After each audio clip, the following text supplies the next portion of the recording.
Selamat malam, kembali lagi denganku Tami, kontributor cerita horor Omah Sung. Kali ini aku akan membawakan ceritaku sendiri yang aku share di Twitter ya, beberapa bulan lalu. Dengan judul Tawaran Bantuan Nyi Blorong. Pernah aku alami dalam mimpi. Waktu itu aku masih tinggal di rumah kakakku. Persis di belakang rumah ada aliran sungai yang mengairi beberapa petak sawah. Kamarku ada di paling belakang sebelahan dengan dapur. Tiap tengah malam ada aja suara aneh yang muncul. Dari orang nuang air ke gelas tapi nggak penuh-penuh, sampai suara desis ular sering aku dengar. Dan bisa dipastikan suara itu muncul antara jam 3 pagi hingga menjelang azan subuh. Memang rumah yang ditempatin kakakku itu rumah lama. Dulunya bekas tempat apa ya nggak ada yang tahu. Tahu-tahu udah jadi rumah aja. Seringnya ular masuk rumah juga sempat jadi tanda tanya juga. Dan yang lebih ngeri, ada ular terbang terus hilang gitu aja. Aku cerita ini sambil merinding ya. Nah, di belakang rumah kakakku ada aliran air, dan sebelahnya ada tanah lapang milik seorang dokter. Persisnya di tanah itulah rumah atau kerajaan ular bersemayam secara tak kasat mata. Jadi tahu itu rumah mereka saat dokter itu ingin membangun rumah untuk mereka tinggali.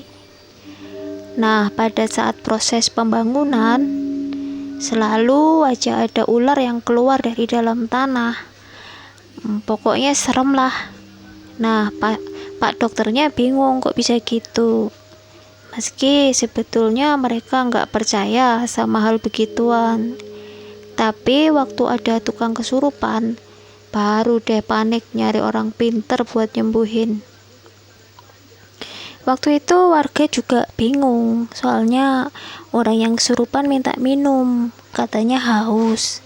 Dikasih kopi, teh, air putih ditolak semua. Setelah orang pinternya datang, waktu dipegang kepalanya malah teriak-teriak kesakitan sambil marah-marah karena rumahnya diberantakin. Pokoknya kejadian waktu itu tegang banget lah.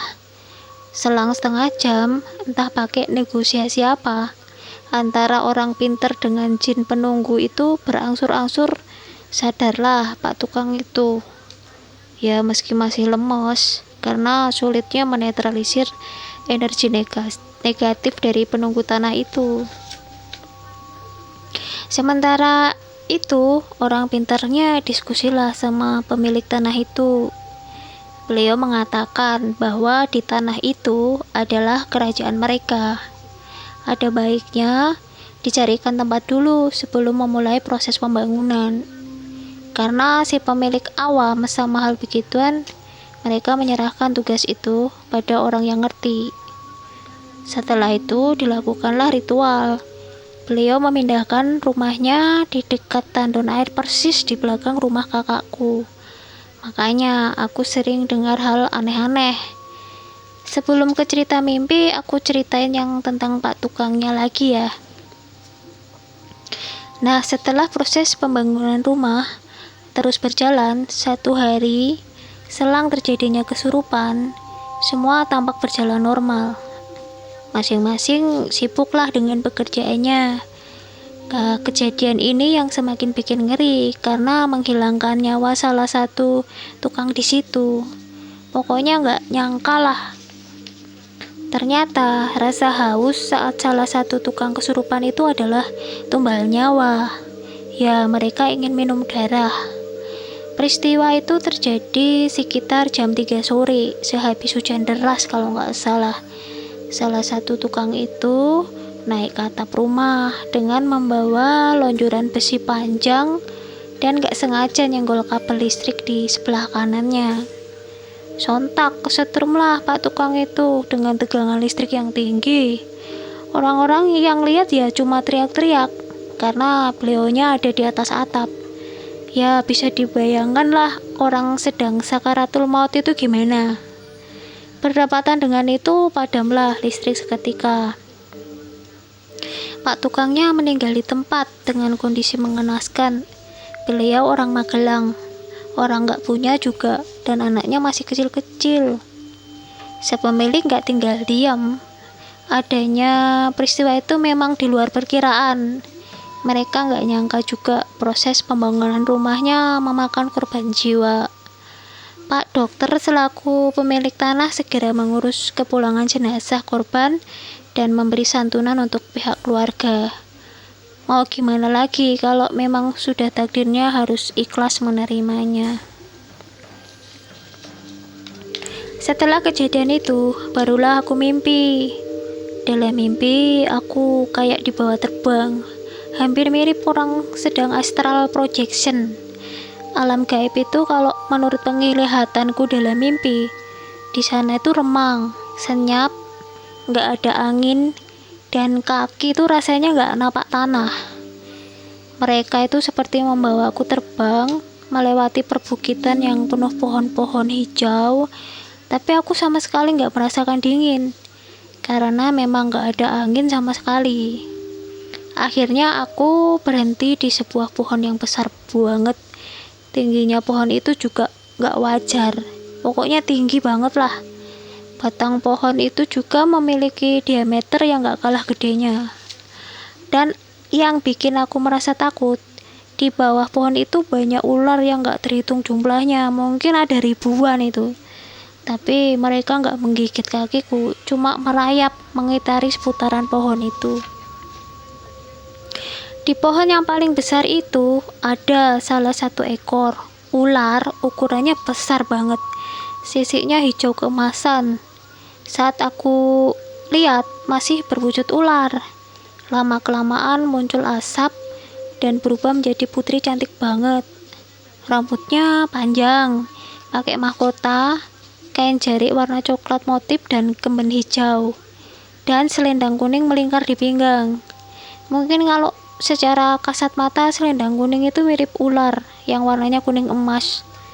Perhiasan lengkap menghiasi tangan, lengan, leher, dan kakinya. Beliau tersenyum cantik banget. Waktu itu beliau menggunakan bahasa telepati. Nggak ada percakapan sih seperti manusia di alam nyata. Di situasi itu aku cuma bisa bengong, nggak bisa ngomong apa-apa.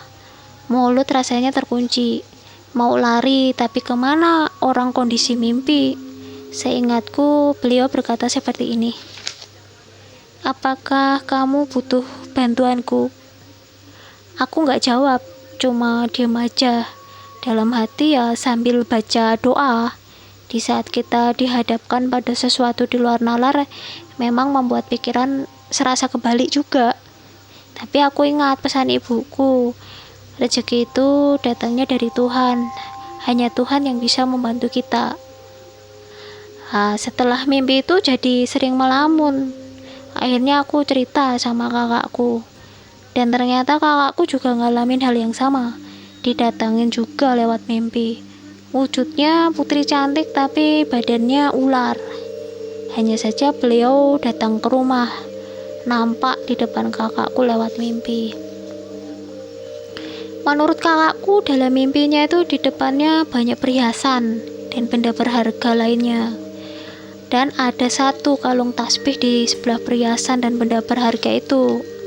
Kakakku ketakutan banget waktu itu. Tanpa pikir panjang, kakakku mengambil kalung tasbih lalu terbangun dari tidurnya.